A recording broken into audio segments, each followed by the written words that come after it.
I wanted to share something that just blows my mind. That is in John.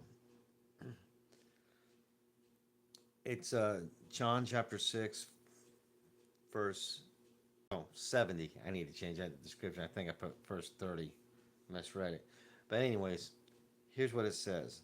Then Jesus said, I chose the 12 of you, but one is a devil.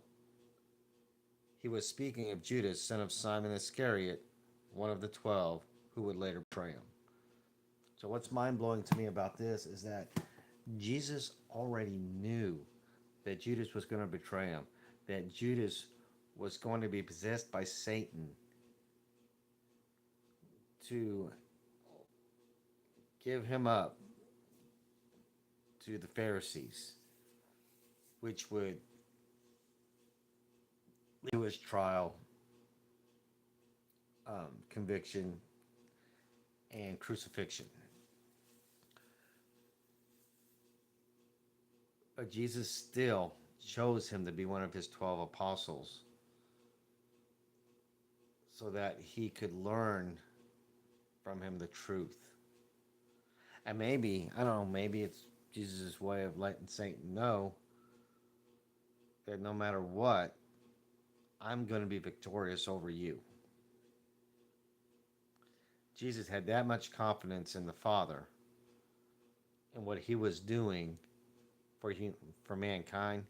He allowed the enemy into his inner circle because he knew that the enemy, one, could not defeat him, and two, had to be there to bring about his crucifixion, which of course is our perfect sacrifice, because his blood washes away all the sins of mankind and provides salvation to those who say yes and believe in Christ and believe in his gospel, believe that he came from a virgin, that he lived a sinless life, that he died on that cross, that he rose from the grave after 3 days of being in the tomb, and that he ascended into heaven on a cloud. Um, but none of it could have happened if Judas wasn't there to betray Christ.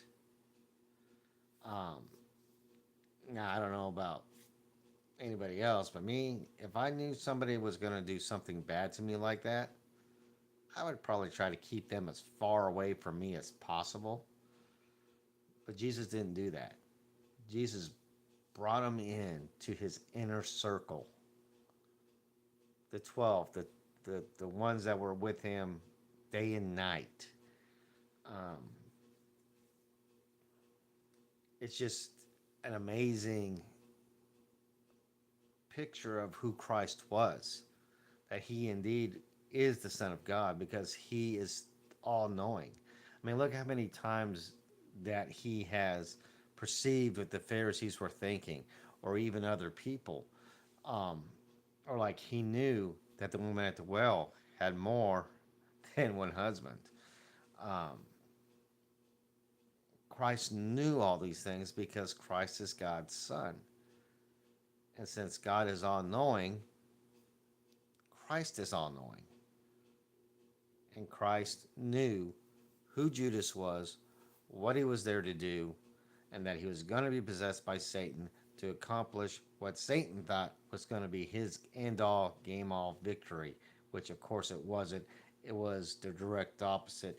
It was the beginning of his defeat, or I should say, the completion of his defeat. The beginning of his defeat was when God kicked him out of heaven for trying to usurp him because he wanted to be God himself.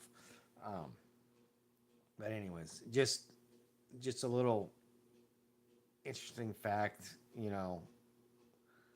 that I've learned, and like I said, it just blows my mind how Christ, knowing who Judas was, allowed him into his inner circle, despite the fact that that Judas was going to bring about his crucifixion through his betrayal. And you notice too, Christ didn't call him out. He just flat out said, "But one of you is the devil."